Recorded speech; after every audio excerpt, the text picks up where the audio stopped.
दोस्तों, एक सवाल पूछता हूं। आपके मोहल्ले में कोई है जिसके पास बड़ी गाड़ी है, बड़ा घर है, महंगे कपड़े हैं, हर वीकेंड बाहर खाना और हर साल नया आईफोन? आप सोचते हो ये आदमी बहुत अमीर है। अब दूसरी तरफ सोचिए, एक बुजुर्ग आदमी है ओमाहा शहर में, वही पुराना घर जो 1958 में खरीदा था। सुबह मैकडॉनल्ड्स जाते हैं, $3 का बर्गर खाते हैं, पुरानी फोर्ड गाड़ी, कोई दिखावा नहीं। आप सोचोगे ये तो बिल्कुल आम आदमी है, लेकिन दोस्तों, ये आम दिखने वाला आदमी दुनिया के सबसे अमीर लोगों में से एक है। $154 बिलियन की दौलत। ये है वॉरेन बफेट। और पहले वाला आदमी जिसके पास बड़ी गाड़ी और बड़ा घर है, वो असल में हर महीने 80,000 रुपए की EMI में डूबा हुआ है। बैंक में बैलेंस सिर्फ 12,000 रुपए।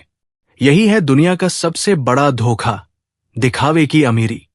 वॉरेन बफेट ने एक बार कहा था, वॉल स्ट्रीट एकमात्र ऐसी जगह है जहां लोग रोल्स रॉयस में आते हैं और उनसे सलाह लेते हैं जो मेट्रो से आए हैं।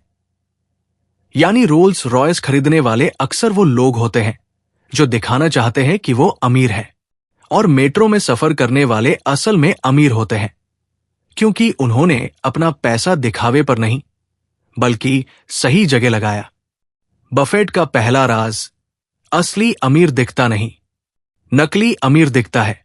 अब मैं आपको दो भाइयों की कहानी सुनाता हूं, अर्जुन और राजेश। दोनों एक ही घर में पले बढ़े, दोनों को एक साथ नौकरी मिली। शुरुआती तनख्वाह 40,000 रुपए महीना। अर्जुन ने सोचा, अब नौकरी लगी है, सबको दिखाना है। पहले महीने में नई एक्टिवा EMI पर, 3 महीने में नया आईफोन EMI पर, 6 महीने में ब्रांडेड घड़ी क्रेडिट कार्ड पर, 1 साल में नई कार EMI पर। हर महीने उसकी EMI 18,000 रुपए। दोस्त बोलते, यार अर्जुन बहुत सेट है। राजेश ने सोचा, पहले नींव बनाओ। पहले महीने से 10,000 रुपए SIP में, 5,000 रुपए इंडेक्स फंड में, बाकी 25,000 रुपए से सादी जिंदगी चलाई। कोई नई गाड़ी नहीं, वही पुराना फोन, घर का खाना। दोस्त बोलते, यार राजेश तो कंजूस है। 15 साल बाद की तस्वीर देखो, अर्जुन की तनख्वाह बढ़ी, 1,20,000 रुपए हो गई, लेकिन EMI भी बढ़कर 45,000 रुपए हो गई। क्रेडिट कार्ड का बकाया 2,50,000 रुपए। बचत लगभग शून्य। राजेश की तनख्वाह भी बढ़ी 1,00,000 रुपए, लेकिन उसके म्यूचुअल फंड 15 साल में 12% रिटर्न पर 75 लाख रुपए से ज्यादा हो गए। एक छोटी प्रॉपर्टी भी ली थी, वो भी बढ़ गई। आज राजेश आर्थिक आजादी की कगार पर है और अर्जुन अभी भी EMI की चक्की में पिस रहा है। दोनों ने एक जैसी तनख्वाह से शुरू किया, लेकिन एक ने दिखावे को चुना, दूसरे ने कंपाउंडिंग को। यही फर्क जिंदगी बदल देता है। अब बात करते हैं कंपाउंडिंग की असली ताकत की। बफेट ने कहा, कंपाउंड इंटरेस्ट दुनिया का 8वां अजूबा है। जो इसे समझता है वो कमाता है, जो नहीं समझता वो चुकाता है। जरा सोचो, अगर आप 25 साल की उम्र से हर महीने सिर्फ 5,000 रुपए इन्वेस्ट करो 12% सालाना रिटर्न पर, तो 35 साल बाद 21 लाख रुपए लगाकर आपको मिलेंगे 3.24 करोड़ रुपए। लेकिन अगर 10 साल की देरी करो और 35 साल की उम्र से शुरू करो, तो वही 3.24 करोड़ रुपए घटकर सिर्फ 94 लाख रुपए रह जाते हैं। 10 साल की देरी का नुकसान 2.30 करोड़ रुपए। और वो 10 साल आपने क्या किया?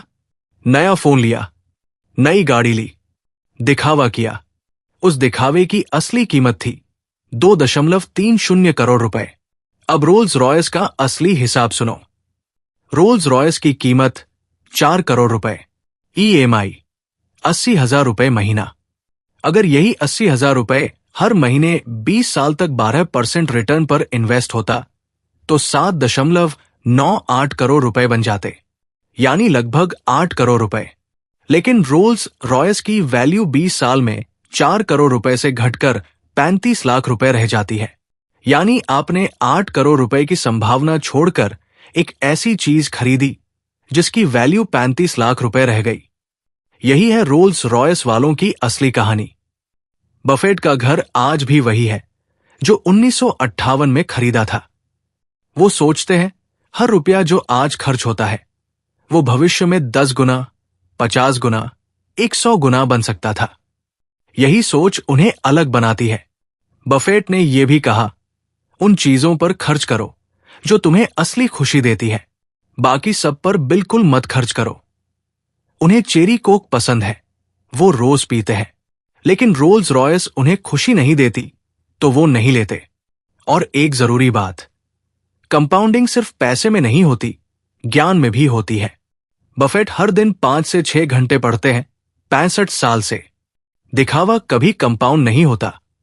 दिखावा घटता है, जैसे गाड़ी, जैसे फोन, जैसे ब्रांडेड घड़ी। अब एक सरल फॉर्मूला, बफेट का 3 बकेट फॉर्मूला। जब भी पैसा आए 3 हिस्सों में बांटो। पहला, 40% जरूरी खर्च जैसे खाना, घर, बिजली। दूसरा, 40% कंपाउंडिंग यानी SIP, index fund, dividend stocks, जमीन जायदाद। तीसरा, 20% सच्ची खुशी यानी यात्रा, शौक, परिवार। इस फॉर्मूले में दिखावे के लिए और EMI के लिए कोई जगह नहीं। आखिरी बात, बफेट ने कहा था, आज कोई छांव में बैठा है क्योंकि किसी ने बहुत पहले पेड़ लगाया था। वो पेड़ आपका पहला इन्वेस्टमेंट है। वो 500 रुपए की SIP है। वो आज का एक सही फैसला है। ये छोटा पेड़ 20 से 30 साल बाद एक घना जंगल बन जाएगा और उस जंगल की छाव में आप बैठोगे, आपके बच्चे बैठेंगे, आपके नाती पोते बैठेंगे।